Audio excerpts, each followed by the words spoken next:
all know that you have an incredible roster of clients throughout your career. Who would you say has been the most impactful to your business? Can you share that story? Wow. Okay, it's a double-edged sword with this one. You know, because the same person, the same celebrity that made me global also is responsible for me having to go into the underground. And that would be Mike Tyson. When Mike Tyson had that fight at my store at 2:30 in the morning, you know, that's when the whole world woke up to me. I said, what the hell is this with a store that's open 2:30 in the morning? You know, and so Mike Tyson, without a question, would be that person. And it's amazing, but Mike Tyson is the first athlete that's part of the hip-hop generation. And I had most of the hip-hop artists who was just starting out, so Mike Tyson had the biggest impact. Love that. And speaking of Mike Tyson, and I think about all of the people that you've dressed, especially in the last decade, who's still on the list of people that you have not dressed yet that you would love to put in Dapper? Who is still on it? I know that a lot of designers and people like that take a lot of pride in, dressing celebrities and everything. But I always had the common man in my mind, you know. And in my book, I talk about the boy wonders, you know. So because my first clientele were gangsters, and I traveled throughout the country catering to the gangster clientele, and in each place that I went, there's always this boy wonder, this one guy who everybody likes the way he dressed, you know. But believe it or not, the celebrities, once you get to know the celebrities are influenced by the guys who I used to dress, you know.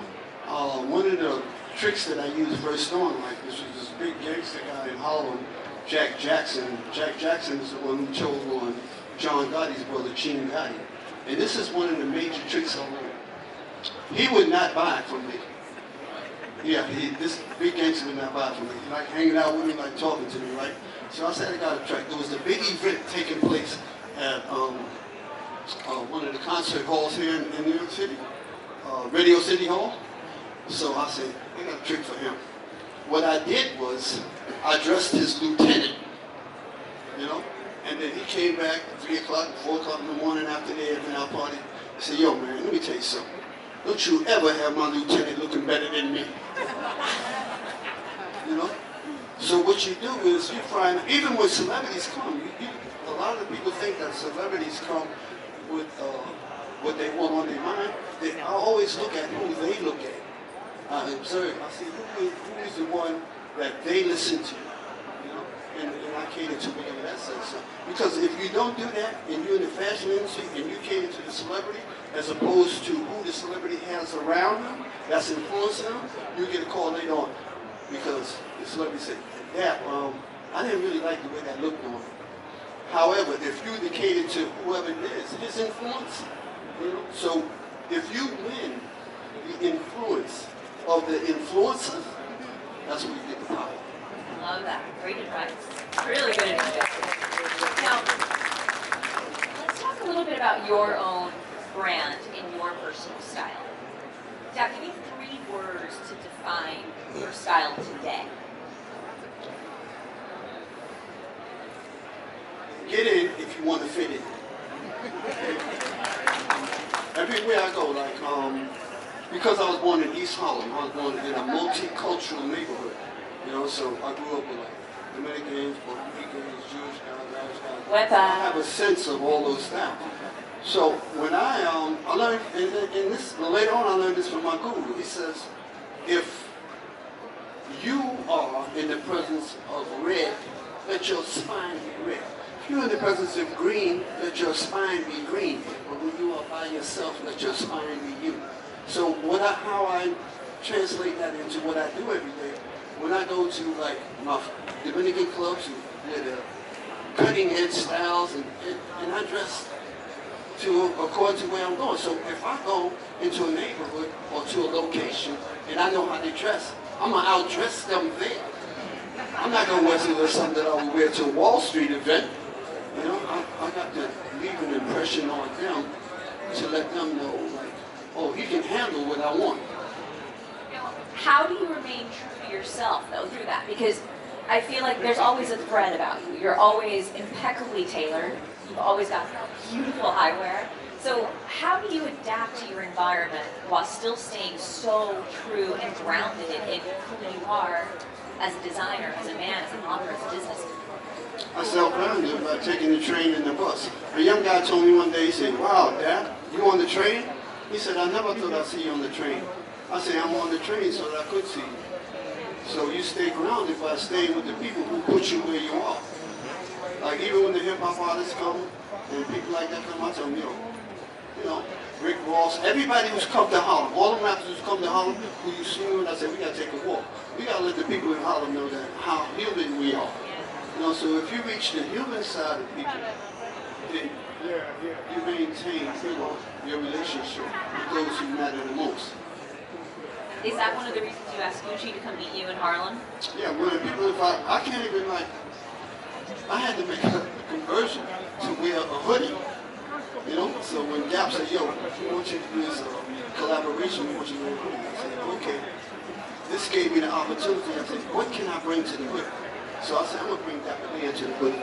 Right? So, and at the same time, I'm going to destigmatize the hoodie. You know, everybody has associated hoodie with hoodness, whatever, you know. So I said, when I wear this hoodie, I'm going to wear it with an ascot. Because people see me with an ascot. I'm going to take the hoodie upstairs.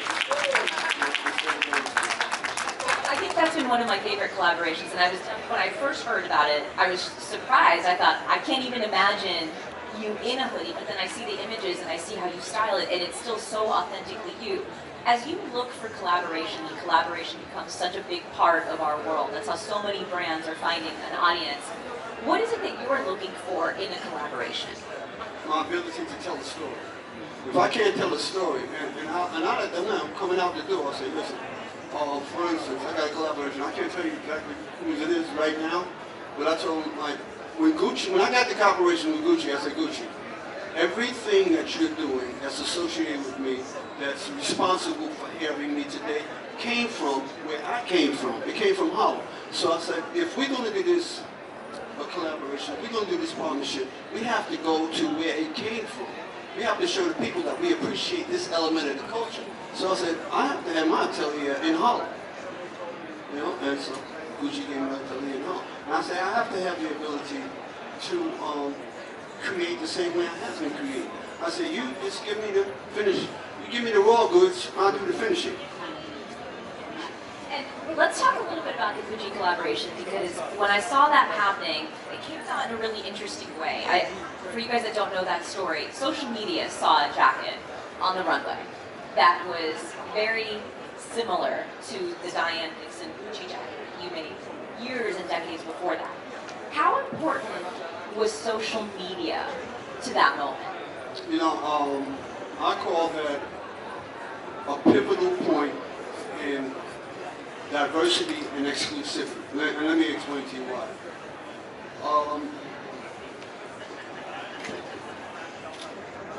What took place is someone having a culture that's global, but not being recognized for it being global, and then someone else paying homage, if you want to use it in one way, or misappropriating, if you want to use it in another way. So it's that conflict. But the biggest part of the conflict is like when Gucci came to me, I am accountable to the people in my community, while at the same time I'm accountable to the partnership. But whatever is the truth about the situation supersedes both partnerships. You know, my relationship with the community as well as my relationship with the partnership. So I had to clarify exactly what this means. So I asked Gucci to come to Harlem, and they came and they explained how this happened. You know? And if you guys want to hear the story, I can tell you the long version of the story. You guys want to hear the story? I think it's a really, really important story. I told Gucci he had to come to Harlem. So the whole team of Gucci come to Harlem. We have pictures of them walking through Harlem with us, surrounded by kids in Harlem. I said, because these are the people you have to explain it to. Right? And so we walked from my brownstone in Harlem to the Apollo Theater, and everybody got a chance to see him. But this was, I wasn't buying into what they were saying and what I was hearing from the executives until Alessandro Michel came to the atelier in Harlem. He said, man, let me explain something to you. What I did was to pay homage to you. You know? He said, the reason I was so passionate about paying homage to you that day is because when I was a young kid in Italy, I saw a picture of you and LL Cool J in my school, my first boutique. He says, and you were dressed in a suit, and LL was dressed in the type of clothes that you make for the hip-hop art. And he said, I saw this contrast, you know, the way you could be different, but be in the same space.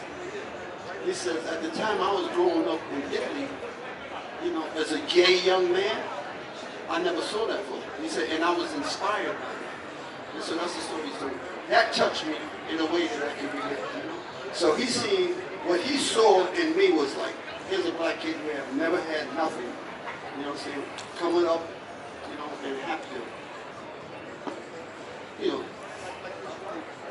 challenge the system to get where he is today, the same way he had to challenge the system as a gay guy, you know, in the 80s and 70s when the climate of life was different. So after he told me that, I was open to whatever he had to do. But I think one of the biggest problems I had to that is I had to explain to them, and the world should know, when you appropriate someone's culture, you're not going to get it right every time. You know, that's why it's so important for us to be in those spaces so that you can get it right. You know, and I took the conversation to, I had to take the conversation, you know, to the streets of Harlem and explain to them, you know, what's going on. I said, listen, the day these big corporations and these big entities stop making mistakes is the day you are no longer important. You know, as long as they're making mistakes, that means they have not mastered your culture. You know, the moment they master your culture, you become unnecessary. You know, so me growing up through the different generations, you know, I've seen all of this. I've seen the appropriation. I'm around for rock and roll. You know, I've seen how the transition takes place. I've seen, you know, when we walk, when the people in Harlem was actually, man, walk away from the Gucci. Don't do the Gucci. That's not the history I grew up with. The history I grew up with is getting inside and changing from the inside. You know, how you gonna change from the outside? They said, well, why you haven't come out with your own brand? Then I had to go on the radio, on the Breakfast Club, and say, come on with my own brand. I said, if I come out with my own brand to produce it myself, I'm gonna sell 100. And around the world, the bootleggers around the world gonna sell 2 million. Now what I look like selling 100 and somebody take my ideas and sell 2 million? You know, all you have to use is the same plan that they use in the music industry. When we penetrated the music industry, we didn't have distribution. If you don't have distribution and you have ideas and you put your ideas on social media, you're giving your ideas away. Oh yeah, go out and do it yourself. And the sad part is all about this. The same ones actually to do it, never did it. So how did it work? There's a quote where you say that every mistake made opens a door. And I think, I see so many young people in this audience, I think it's important to normalize missteps and making pivots in our career and just making mistakes in general. Can you share one mistake that you personally made, whether in business or your personal life, and what you learned from that experience? I learned the biggest mistake I made was when Sotomayor, you know, she's one of the chief justices now. At the time, she was a lawyer for Fendi. So when they raided the store, when Fendi raided the store, it was amazing because she saw this amazing outfit I had and all the stuff I had. She said, wow, this guy belongs. Are we talking about Chief Justice Sotomayor in the Supreme Court? Chief Justice Sotomayor, right? Wow. So when she came, they raided the store and they took out everything. The mistake I made, they served cease and desist papers on me, and the mistake I made was challenging the cease and desist order. So by me challenging the cease and desist order, that takes it to the court process. When all I had to do was go to her office, we sat down, and we arranged a deal by which I would pay a certain amount of money. But after I did that and fought it, and the judge ruled against me, and they took everything from me, and I decided then to go down to 100 Center Street and go down and look in the archives and see, because I saw what everybody else was being charged. I ended up losing $250,000, but if I had did my research by going downstairs and going through the court orders, because it's open to the public, and I could have saw the maximum that I saw excess, that was excess from somebody, was $10,000. So I had to blaze a trail that I had no knowledge of what it was like. So that's how I ended up having to start all over again. And when you had to start all over again, what motivated you to start again from nothing? Because I think there's nothing harder. We see so many people talking about working hard and get out there and work, but when you don't have a lot to begin with and you build something and then it's taken away from you and you have to start from zero again, where do you find the inspiration and motivation to do that? Everybody asks me that question, but the answer to that is so consistent. If you're born with nothing, nothing can hurt you. It can't break me. I'm used to nothing. I come up with nothing. So if you take everything away from me, I'm back to where I started. So I just start again. That was easy. I mean, I know a lot of people born with, if you're born privileged and you lose everything, it's a whole different mentality. If you're born broke, you can't break me with being broke. Sure, I think it's one of the reasons that you look at the people that are truly self-made, and I don't mean like self-made, they had an investor, they had parents. I mean truly self-made, and I think that resilience is what is the common thread in all of the success. It's like it's easy to come back. Let me tell you something. I had to take a really good look at my father and had to take a good look at history. That's why I had to understand that I was suffering an identity crisis. An identity crisis a lot of young men of color have, right? So once I extended my understanding of who I am and where I come from beyond the 400 years of my sojourn in America, of people sojourning in America, I understood that through my father's eyes, right? So I'm 77 years old. My father was born in 1898. My father was born 33 years after the Emancipation Proclamation, right? And so my father's father, I'm the grandson of a slave. My father's father was born a slave and free. That's how my father was born, right? And so I started looking at my father. I said, wow, wait a minute. And then my father only went to the 3rd grade. And when he came home, I said, Daddy, you came up here all by yourself? My father left home at 12 years old. And I said, Daddy, you came up here at 12 years old? He said, yes, son.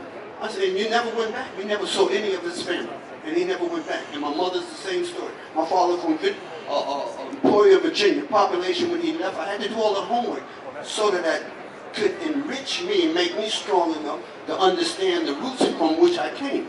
So when my father came up here, and he left at 12 years old, I said, Daddy, why you didn't go back? He said, Mom and Dad died, and my brother was taking care of me. He said, but, I had to make it on my own. So he came north, never went back, never saw none of his family. Same story with my mama. She come from Bishopville, South Carolina. She came up with her brother, never went back. Population when she left, 6,000, right? So I'm looking at all this history, and I'm thinking now, the big story. I said, who is it? What makes a Harlemite like me? I'm the first generation of the Great Migration that come from the South. I'm the only in the last generation of people of color that completely across the board exceeded the accomplishments of the people who came before. That hasn't happened since, right? So I'm looking at the history of what's going on with my mom and dad, right? And I'm saying, damn. So I had to go back beyond that 400 years. When you think about us getting snatched in Africa, then you got to make the middle passage. Then you got to put up with what my mother and father had to put up with in the South. Then they come up north, they got Jim Crows, and my father's fighting downtown. I'm hearing all these stories. Every day I'm hearing stories about you know, what they went through. And I started looking like that. And I said, damn, all the strongest people made they survived the Middle Passage. They survived what was going on in the South. They came north and got strong here and didn't go back. Now some went back. The weak ones went back. But I'm born of the strong ones. And I looked around and said, I'm not going for nothing. I'm handling this the same way my parents handled it.